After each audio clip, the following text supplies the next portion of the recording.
to our educational program. For those of you who are guests, Toastmasters is a group that is involved with leadership and communication. Communication is a major part of leadership, and so that is a lot of what we do, is learn how to communicate in various different methods.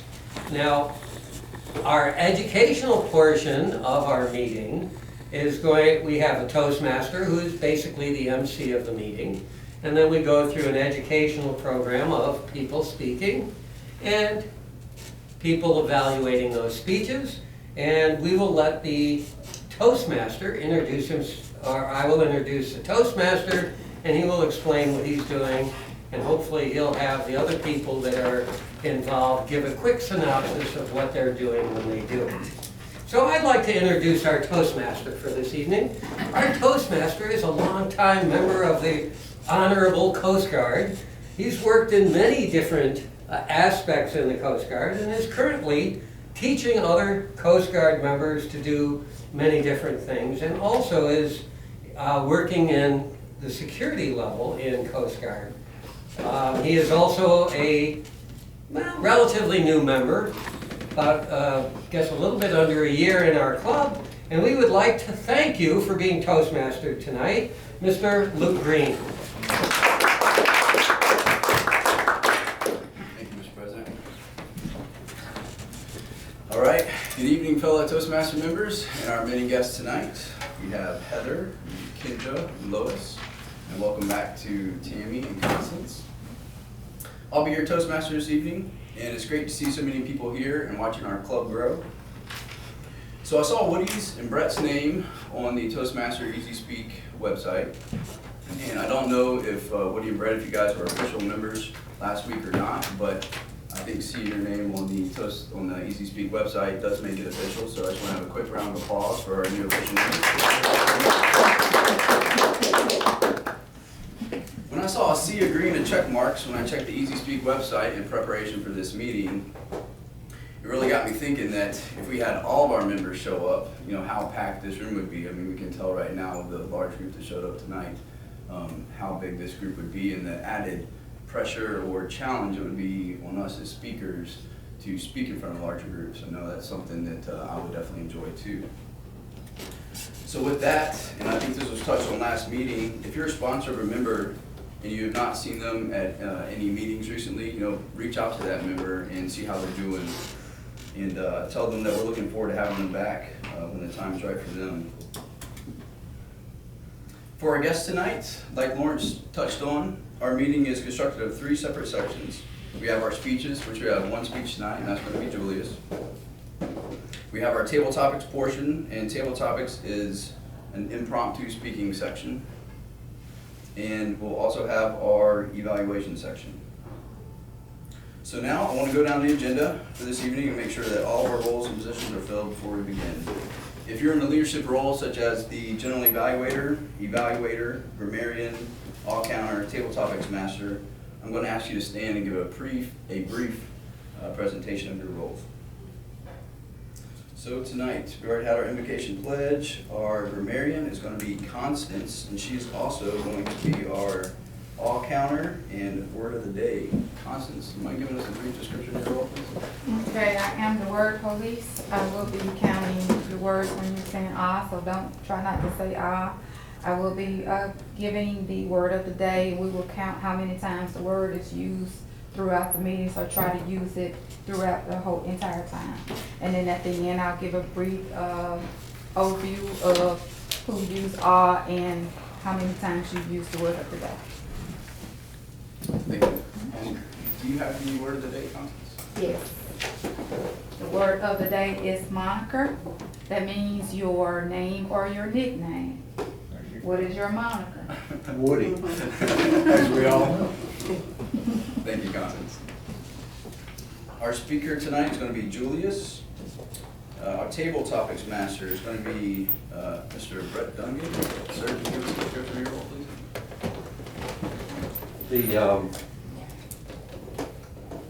second part of our meeting, we're trying to really encourage our Toastmasters to develop a skill of not only if they're called upon impromptu to give a short and concise speech that's interesting. And if they can throw in the word moniker, that makes it even better. Thank you. Next, we're gonna have our general evaluator, and that's gonna be John Griswold, or his moniker, JR. Thank you, Mr. Toastmaster. It is my job as General Evaluator to give a brief overview of the meeting at the end and evaluate its promptness and other aspect of it. I'll also be calling upon our more specific evaluators, our speech evaluators, our timer and our grammarian at the end to receive their reports. Thank you. Thank you. Our evaluator for our speech tonight, Julius' speech, is gonna be Kedrick. Do you have any objectives for his speech? I do. You wanna read those? Julius' speech tonight is the fourth speech out of the interpersonal communication manual. The objectives for his speech tonight are to determine reasons. Well, the topic of his speech is the coach. The objectives are to determine reasons for someone's substandard performance and to coach the person to improve performance. So we're all looking forward to Julius' speech tonight, and I'll be evaluating his speech based on those two objectives. Thank you. And our timer for this evening is going to be John Beecham. Okay, I think this is the third week in a row I've been the timer, which is something I enjoy doing. Thank you for the opportunity. As your timer tonight, I will be timing each speech. Starting with Julius, your speech tonight will go from 8 to 12 minutes. I'm sorry, 10 to 14 minutes, correct? Yes. At the 10-minute mark in the back, you will see the light go green, meaning he's met his mark. At the 11-minute, amber, 14-minute, red, means stop. For the table topics, the duration is 1 minute green, 1 minute 30 seconds, amber, 2 minutes red. For the evaluators, 2 minutes green, 2 minutes 30 seconds, amber, 3 minutes red. And at the end, I will go over briefly how everybody did as far as time goes. Thank you, John. So it looks like all of our roles are filled. So now I want to move into the first part of our meeting, and that's going to be our speech for this evening. So I would like to welcome our first and only speaker to the lectern tonight, and that is Julius. Julius is a veteran member of Toastmasters whose goal is to one day become a professional speaker. Julius' speech tonight is speech number 4 out of the Interpersonal Communication Manual. His speech time will be 10 to 14 minutes, and the title of his speech tonight is Coaching to Improve Performance. So at this time, please help me welcome Julius.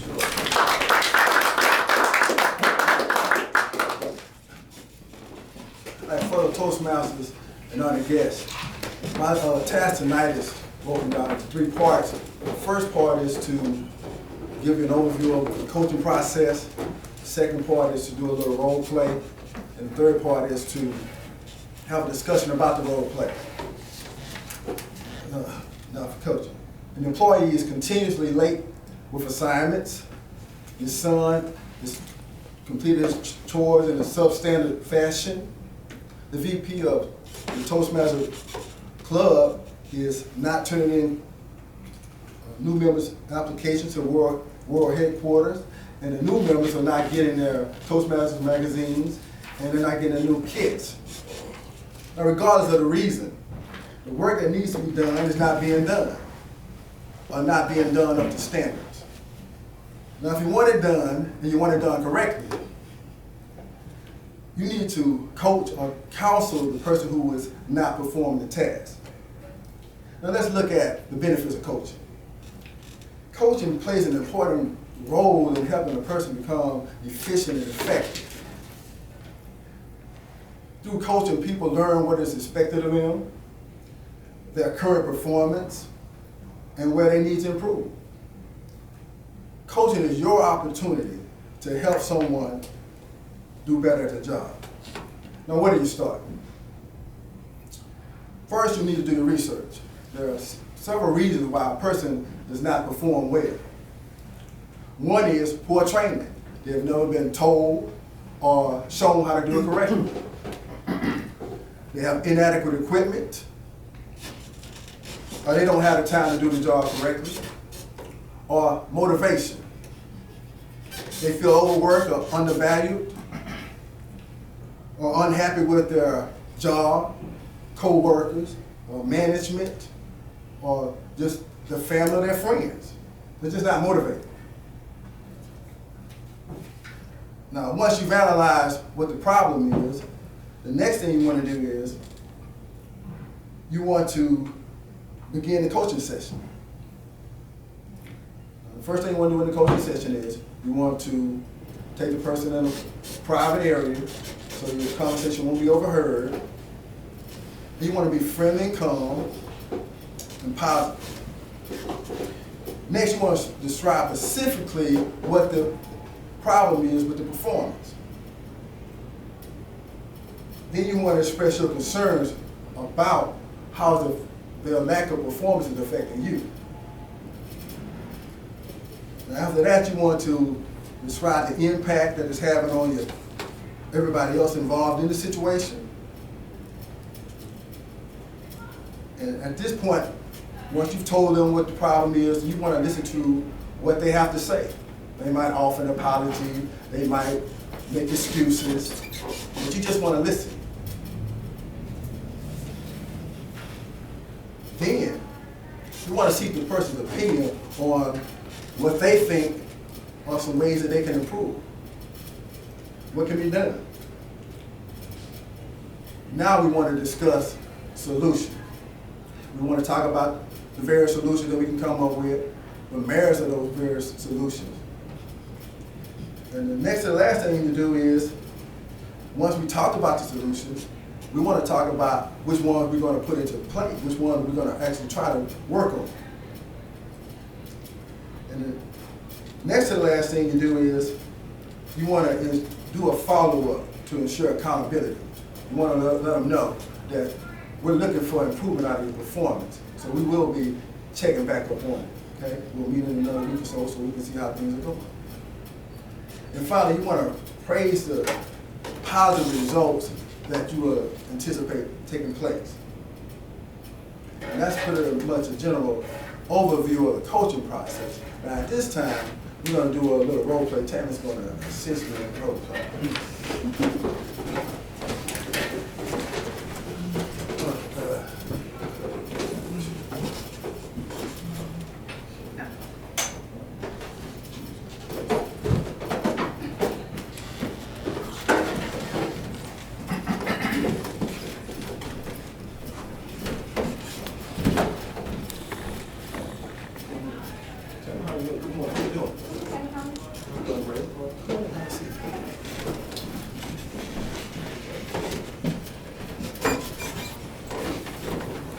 The reason I called you in today is because the sales have not been up to par.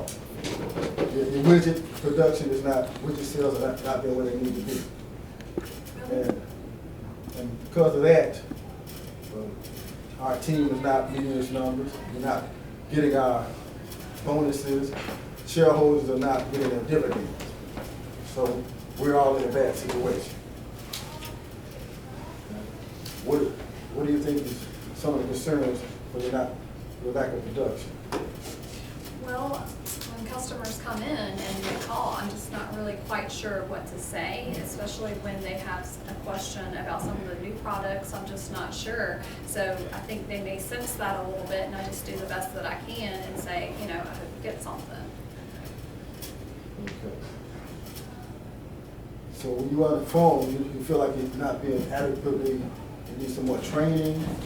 With some of the products, yes. Some of the products you need a little more assistance. So what do you think we can do for you? If maybe someone could mentor me a little bit or help after work, or just, you know, maybe some updated handbooks on some of the new products so I could learn a little bit more. Okay, so you want to get with someone of the guys who will get more experience, familiar with the products that you're going to be talking to the customers about. You want to spend some time with those guys until you can get up to speed? Yes, I think that would probably help a lot. Okay, that sounds like something we can do. I can have you speak with Tony, who's one of our better guys, his product knowledge. So we'll give you some more product knowledge, and we'll get back in say about a couple of weeks and see how things are going. And if you feel like you have any other concern prior to that time, just talk to John and talk to me. I'm here to help you. I want you to do well, you've already done well, and I'm sure you're going to continue to do well. Thank you. Thanks for coming by. We'll do it again. Thank you.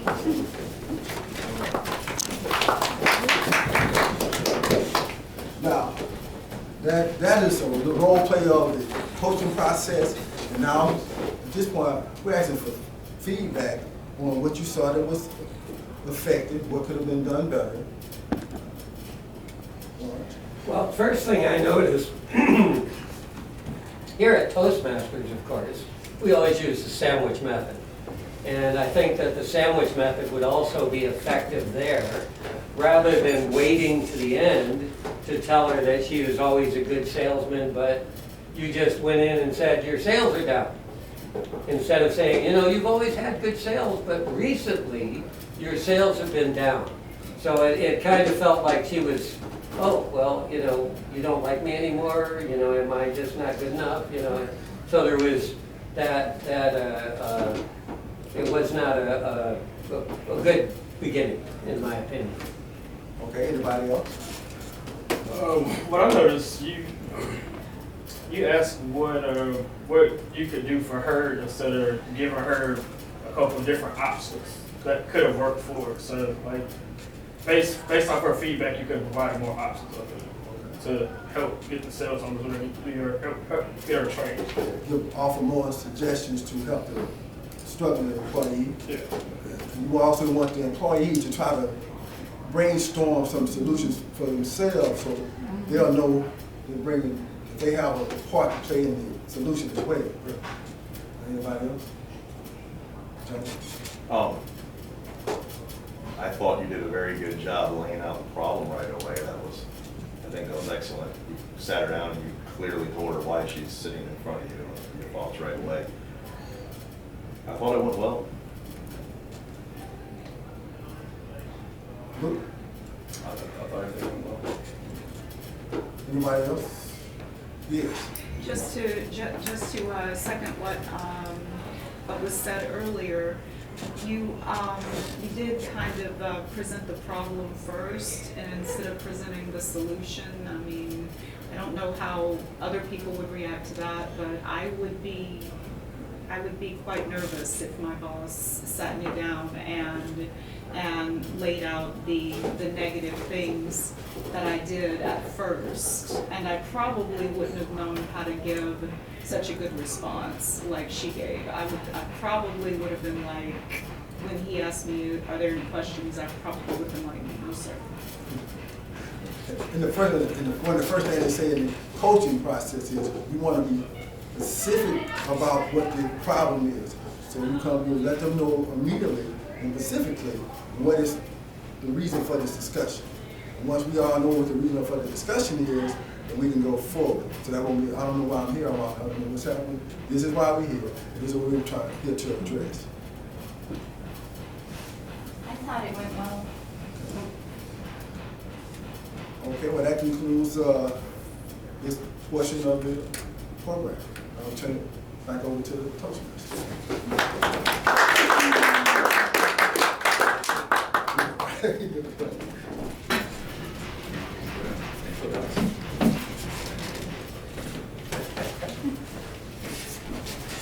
Okay, so the topic of coaching, I think that's something that we can all relate to, especially with at Toastmasters. You know, we're all here to become better public speakers in one way or another, and using coaching and learning from our mentors, learning from others, and learning from the evaluation portion of our meetings allow us to do that very well. So, good speech, Julius.